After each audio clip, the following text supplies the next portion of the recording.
Ay, nako. May pa-medical mission. May dentista kaya dyan. Pa-check ng ngipin ko. Madalas na kasing sumakit eh. Oo, Nay. Try natin. Teka lang, Nay. Hindi ba si Hope yun? Saan? Nay, ayun o. May kausap na doktor. Naku, Nay, baka mamay nagsumbong na yan. Wala naman bali. Pero kailangan mong linisin at lagyan ng ointment yung mga gasgas.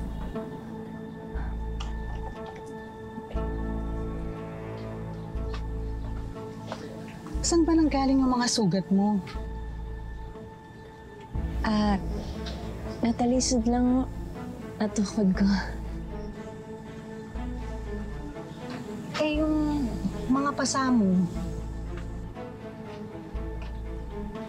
Bumangga po sa may cabinet. Nagmamadali mo kasi ako.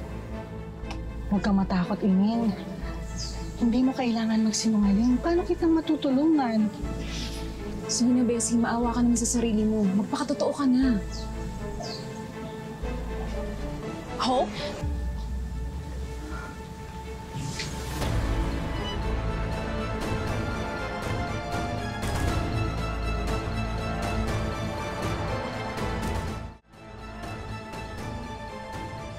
Hope?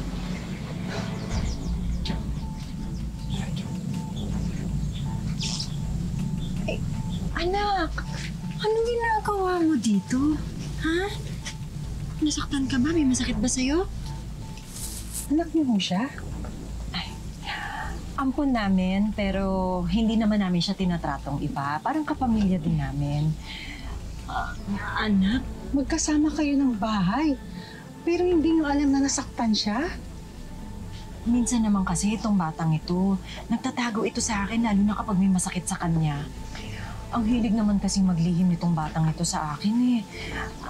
Anak? Hope, may masakit ba sa'yo? Nasugatan ka ba? Pwede ba, Aling Lorna? Bes, Papa, ayoko na dito. Ayoko na sumama sa medical mission. I just want to go home. Ano ka ba naman, anak? Di ba ginawa mo yung project na yan para kay Bianca? Pero ang hirap. Akala ko this will be good for me. Lalo ko lang naaalala si Bianca. We used to do these things together, pero ngayon mag-isa na lang ako. Alam ko, Dayan. I know you miss Bianca. But I miss my daughter too. Gugustuhin po ba niya na magdusa ako hanggang ngayon? Hindi ko alam bakit nararamdaman ko to ngayon. Siguro nga, I was able to escape nung nasa Canada ako. But here, bigla na lang bumalik yung alaala. Yung memories ko, buhay na buhay pa rin. Yung tawa niya, yung boses niya, as if nandito lang din siya. Nay, pasensya na ako. Nahiya lang ako magsabi sa inyo na hindi ko naingatan yung sarili ko. Ayun naman pala eh. Uy, alika na, umuwi na tayo sa bahay. Maliit na sugat lang yan. Ako nang gagamot dyan. Kayang-kaya ko na yan. Oo nga, tara na, Hope. At naghihintay na sa atin si Tatay. Di ba, Nay? Ay, Doktora. Maraming salamat po sa inyo, ha? Sige, ho.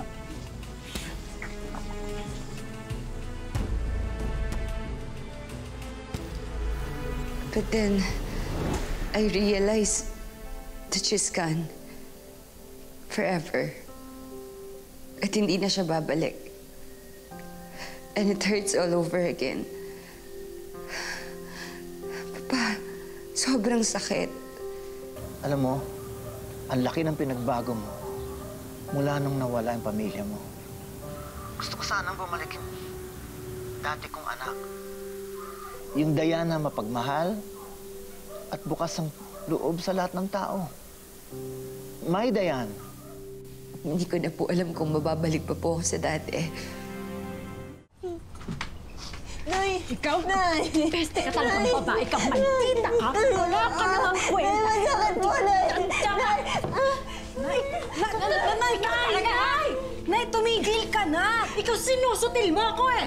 Nay, huwag mo nang saktan si Hope. Baka mamaya magsumbong pa yan eh. Ikaw talaga wala kang utang na loob na babae ka eh, ano ha? Pagkatapos kitang kupkupin dito, ito pa bang gaganti mo sa akin? Pwede ka talaga! Tumigil ka na! Hindi po, Nay! Hindi po, Nay! Hoy, ano ha? Kung hindi pa ako dumating doon, ano, nagpapaawa ka? Hoy, bakit ba? Aping-api ka na ba dito? Hindi po, Nay. Hindi po ako magsusumbong. Alam ko naman po. Sinungaling! Sinungaling na lang ko sa inyo, Nay. Napakasinungaling mo. Uy, ikaw sinasabi ko sa'yo. Isang-isa na lang. Palalayasin talaga kita. Sorry po, Nay. Sorry O ano? Bakit? Magsusumo ka kay Jong? po. Wala akong pake sa sasabihin niya. Dahil alam mo kung bakit? Pag pinapili ko siya, kung kami ni Carnation o ikaw, sigurado ako, hindi ikaw ang pipiliin niya. Umayos ka, ha?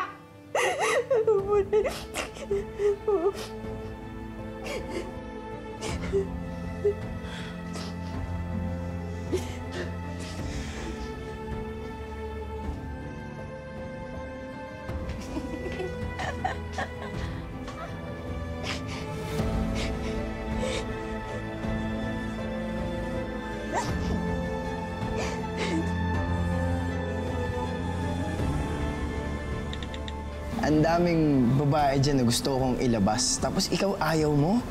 Marami naman ho pala sila, sir eh. Bakit hindi na lang sila yung ilabas nyo? Mukhang malabong mahulog sa'yo si Miss Pakipot. Diyan sa mga pagpapakit mo. Nakahanap ka ng katapat. Sisigurado yung mapapasagot ko sa Miss Pakipot. Gusto mo daw bang makita yung tunay mong mga magulang? Hanapin ko yung mga tunay kong mga magulang. Aalamin ko kung saan ako nanggaling, kung bakit ako kakaiba. Imposible na si Bianca yung nakita ko.